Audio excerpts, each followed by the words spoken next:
Today I want to get into V giving a bit of a statement at the airport and what that is about. I wanted to get into a staff of a magazine publishing about Jennie and V, and then we need to get into a post involving Jung Kook's kisses. So hey Dumplings, it's Dave decide, hater or not, make sure you're subscribed with the notification bell on. Grab a dumpling, taste bling mug merch, and let's go.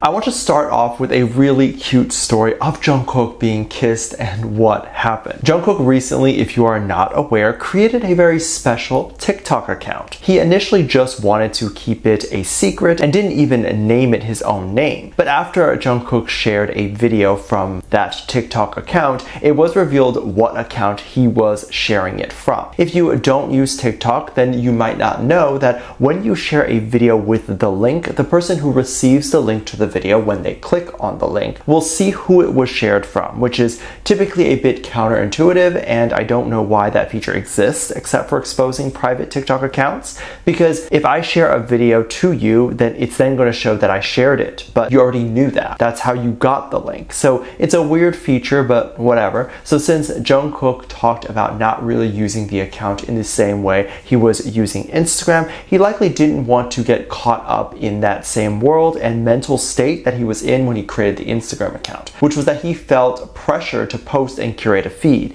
That pressure doesn't exist on TikTok, and I think it exists on Instagram just because even a lot of social media managers don't fully understand how to grow on Instagram. And so there's all these made up theories on how to grow and that you need a perfectly curated feed, and it's just not fun. So Jung Kook kept his likes public, and I think it went private at one point, but it's public again. Don't quote me on that, I don't know, but you can see what he is interested in, and the type of content he likes are usually ARMY or K-pop memes. And then he also likes and comments on people who are doing the 7 choreography. He also posted a dance video doing the choreography, and I don't know if that was a video that he planned on releasing eventually and just already had it, or if he literally put it together at the last minute once his TikTok account got revealed. But anywho, the point here is that he is getting chummy with the account and figuring out how to use it and just having a lot of fun. It genuinely seems like a lot of fun, and I'm really glad he has found a platform that is fun for him. TikTok came over from the Chinese version, which is just very user-friendly and it's very fun, and they know how to get people to like and use it and how to get people addicted. Jung Kook also explored the live streaming feature. I guess he wanted to see how that works and maybe considered live streaming there just like he did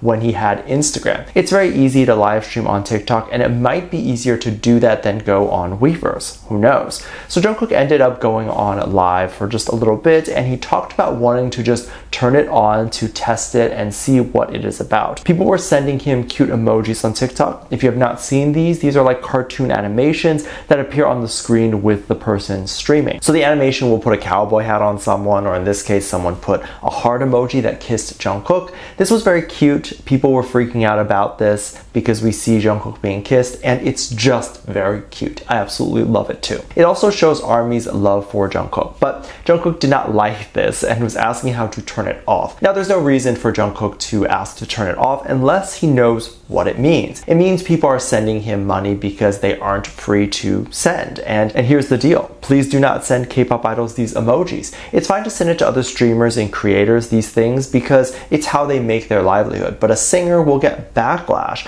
for being greedy or money hungry if they accept the money. So just think of it as this way. If Jung Kook were to live stream every day for a week that he had off, and he was to somewhat accrue hundreds of thousands of dollars because he's on for hours at a time and there's millions of people watching, he would literally receive thousands of dollars per hour on the stream. And if this amount of money were to come out and hit the news, everyone would call Jung Kook money hungry and saying that the only reason he is streaming is to make money, when in reality he has literally done streams for hours without making any money from it. On the other hand, I can see why you'd want to send it, because you want to see Jung Kook's reaction to things like a cowboy hat being put on him or him wearing sunglasses. So on that side, I actually love it when people do it. So I don't know what to say. These boys are doing some pretty fun things, and a lot of the more silly things they do still catches major headlines, and people love to talk about it. Of course, the live streaming was cute. Another was something that V actually did.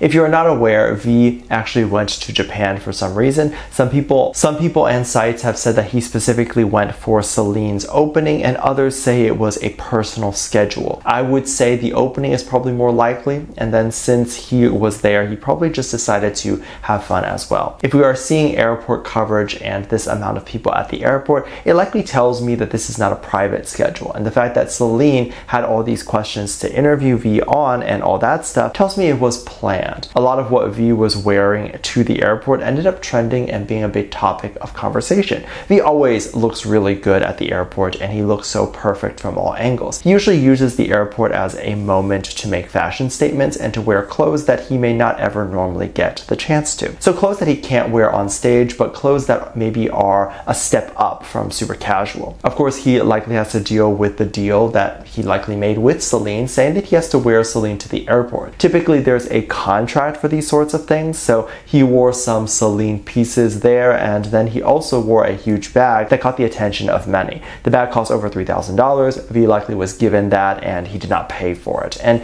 people were wondering what was even in the bag, and we can see that V is whipping around the bag like it's not even heavy, and the truth is the bag is likely not heavy. There's likely only a few things in there to hold the shape, and that's it. The bag is not meant to hold any personal items. If it was packed fully, like how anyone would pack a bag they were traveling with, it would distort the shape of the bag and it would not look good on camera. It would also be near impossible for V to march down the lobby of the airport holding that bag without getting tired. You might notice how most of the time, unless it's designer bags, idols won't have a bag on them.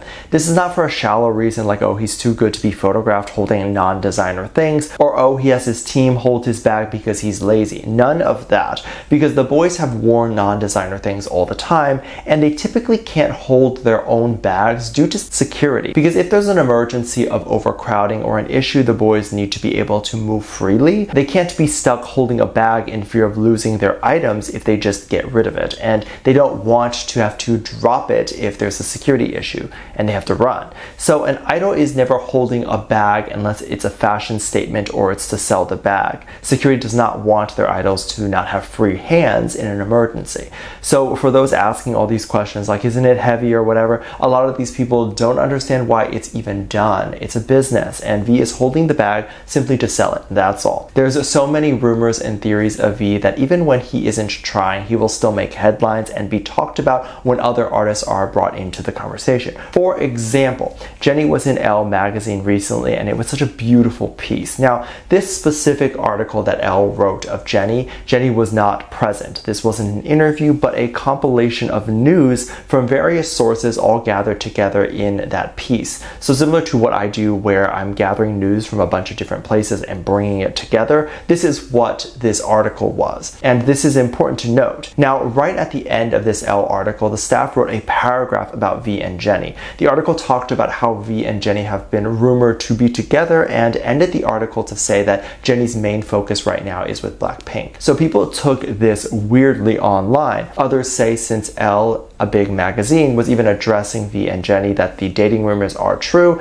and then if you're someone more like me, I took it as they're not dating because ELLE said Jennie's focus is with Blackpink right now. That could mean that she's not considering dating. I can understand why this was a big issue because this is the first time a mainstream media outlet addressed a fan conspiracy, and people assume the accuracy of a magazine addressing it. But all the magazine is doing is addressing the rumor. They're not adding anything really. They're exposing a potential rumor. They're just literally saying the rumor exists, and it does. And it's more interesting because since the article is just a compilation, it means that YG likely did not see it or need to approve it before it was released. Because for interviews, sometimes labels will request a preview before publishing, but in this case, the label could not request a preview since ELLE would have no obligation to contact the label before publishing this. So it's not like YG read this and then approved of it. YG, I would assume, would typically not want this topic to be talked about since they didn't really want to address it themselves. But anyway, that's just my conspiracy and my alleged take on it. Let me know what you think. Make sure to check out my Patreon for more videos. Link down below. Thank you. So lovely comment right here.